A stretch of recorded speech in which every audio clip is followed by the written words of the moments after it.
नमस्कार दोस्तों, कैसे हैं आप लोग। अगर आप लोग मेरे चैनल पे नए हैं तो प्लीज़ लाइक कीजिए, सब्सक्राइब कीजिए और अपने फ्रेंड सर्कल में शेयर कीजिए।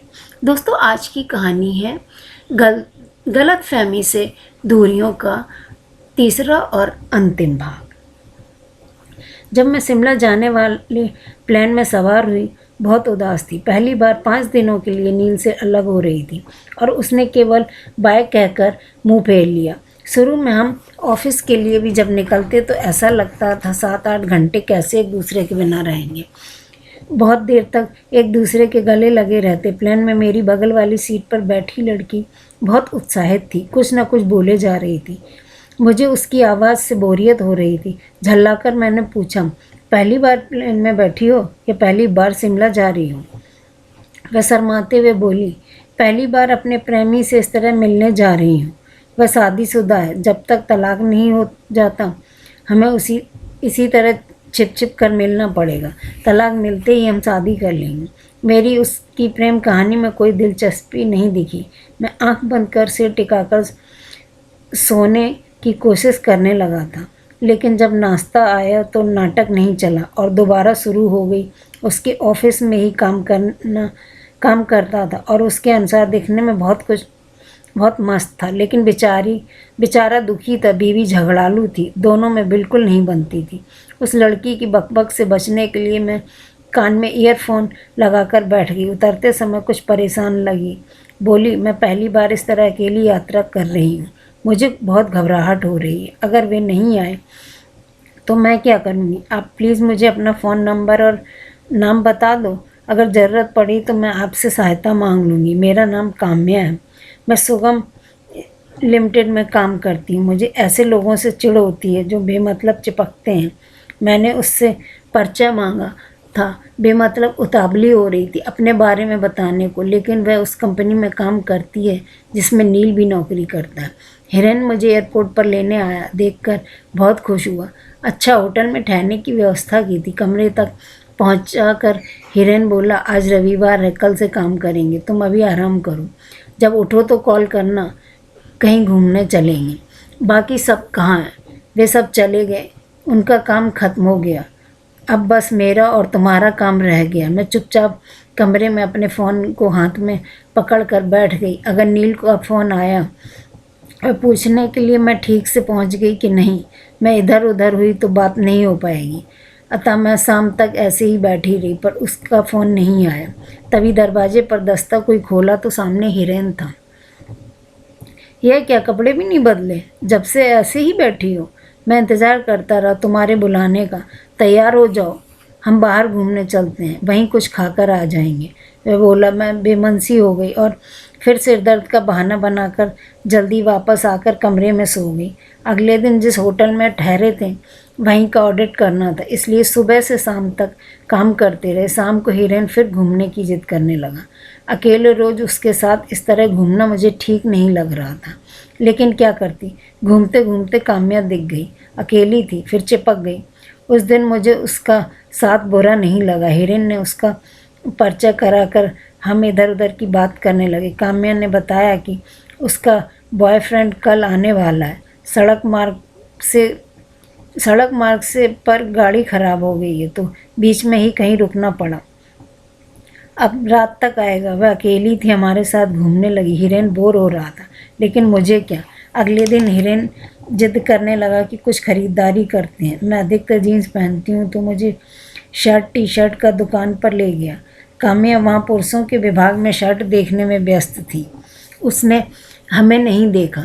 बड़ी अजीब फंकी सी शर्ट देख रही थी। खैर, मैंने नील के लिए एक चेकदार शर्ट खरीदी और बाहर जाने लगे तो काम्या से टकरा गई। काम्या ने अपनी ली हुई शर्ट दिखाते हुए पूछा, ये कैसी शर्ट है?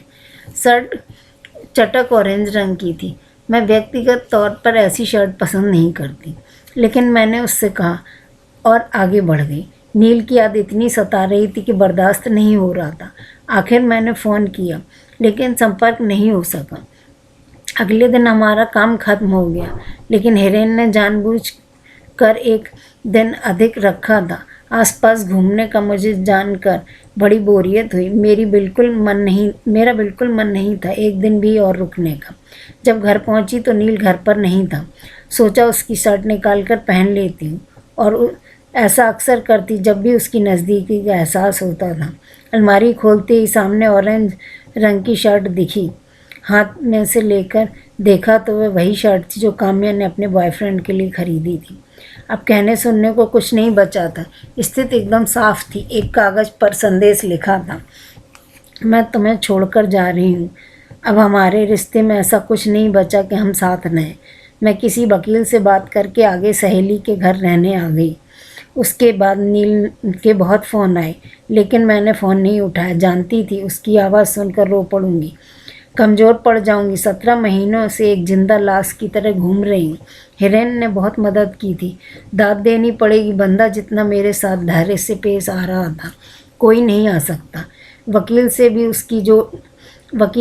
भी उसने जोर देकर समय लिया, वरना मैं टालती जा रही थी। नील ने जब मेरा हाथ पकड़कर दबाया तो मैं अतीत से बाहर निकली।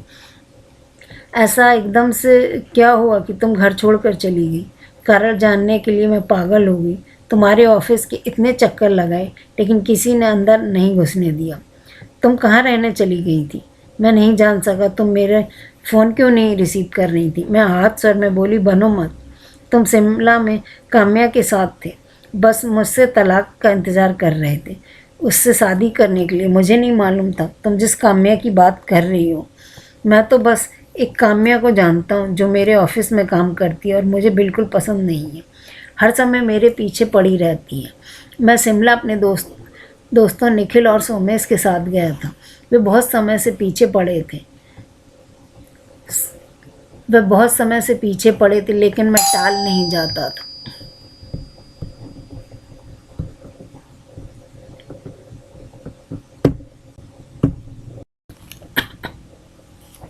तुम सच छिपाने की कोशिश मत करो। काम्या ने तुम्हें ऑरेंज रंग की शर्ट तोहफे में दी थी। तुम पागल हो गई हो क्या? मैं उस बददिमाग लड़की से तोहफा क्यों लूँगा भला? वह शर्ट मैंने स्वयं खरीदी थी, तुम्हें चिढ़ाने के लिए। मुझे मालूम था कि उसका रंग और प्रिंट देखकर तुम कितना गुस्सा खाओगे। मैं उठकर अपने कमरे में चली गई। अब यहाँ रुकने से कोई लाभ नहीं है।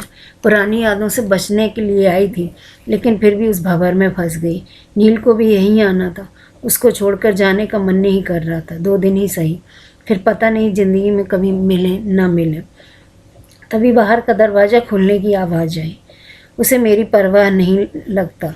चला गया वह। थोड़ी बहुत उम्मीद थी उससे भी ख़त्म करके दम ले लेगा। मैं थोड़ी देर बाद नहाने चली गई। जब बाहर आई तो नील कमरे में मेरा इंतज़ार कर रहा था। तुम एकदम से नहीं दिखाई दी तो मुझे लगा कि तुम गुस्सा होकर चली गई। देखो, आज छोटी दिवाली है। मैं कुछ लड़ियाँ, दीपक और रंगोली लेकर आया हूँ। आखिर ही सही हम एक बार इस नए घर में पति पत्नी का नाटक करके दिवाली मनाते हैं। फिर उसकी नज़र मुझ पर ठहर गई। हाथ का सामान खींच कर रखते हुए बोला, तू सही कहती थी। मैं तुम्हारी देख कर पागल हो जाता हूँ। फिर एकदम मेरे करीब आकर मुझे बाहों में कसकर किस करने लगा। कायदे से मुझे उसे धक्का देकर अपने से अलग कर देना चाहिए था, लेकिन मैं ऐसा नहीं कर सकी। कितनी संतुष्टि मिल रही थी उसकी नज़दीकी से। तन से और मन कितना बेचैन था। तृप्त हो गए। वह हाँफ उठा, होठों को अलग करते हुए बोला, शादी के इतने वर्ष बाद भी इतनी बेचैनी कैसे रह सके ये एक दूसरे के बिना? यार, एक अनजान लड़की से क्या कह दिया कि तूने सच मान लिया? मुझे देखा तूने? उसके साथ कभी वह शर्ट मैंने स्वयं ही खरीदी थी। मैं तुझे रसीद भी दिखा सकता हूँ। मैं आहिस्ता से उसके अलग होते हुए सोच रही थी, क्या तो सही रहा है। मैंने भी अपना खोल कर देखा। हिरेन को कई कॉल्स आई हुई थी। मेरी सहेली का संदेश था, कहाँ हो यार, तुम्हारा बॉस पागल हो रहा है।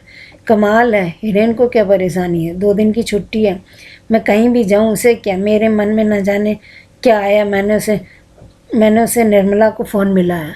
वह बेरुखी सी बोली, हेलो, बोलो क्या बात है? कुछ नहीं निर्मला जी, बस दिवाली की शुभकामनाएं देने के लिए फ़ोन किया था। उनकी आवाज़ एकदम बदल गई। ओह अच्छा, आपको बहुत बहुत शुभकामनाएं। कल पार्टी में नहीं शामिल हुई? हिरेन सर का मूड खराब था। सुनकर अजीब लगा। बोली, बस तबीयत कुछ ठीक नहीं लग रही थी, इसलिए शोर शराबे से दूर अपनी मम्मी से मिलने आ गई। आप अपने को इतने कम नोटिस पर शिमला जाने की टिकट करवा दिया, आप भी कमाल हो। इसमें कमाल क्या, हमारी ट्रैवल एजेंट से साठगांठ रहती है। 2 टिकट ही तो करवाए हैं, उसमें कोई दिक्कत नहीं होती। अधिक हो तो थोड़ी परेशानी हो जाती। दोस्तों, आप लोगों को यह कहानी कैसी लगी? अगर आप लोग इस चैनल पर नए हैं तो प्लीज़ लाइक कीजिए, सब्सक्राइब कीजिए और अपने दोस्तों के साथ शेयर कीजिए। धन्यवाद।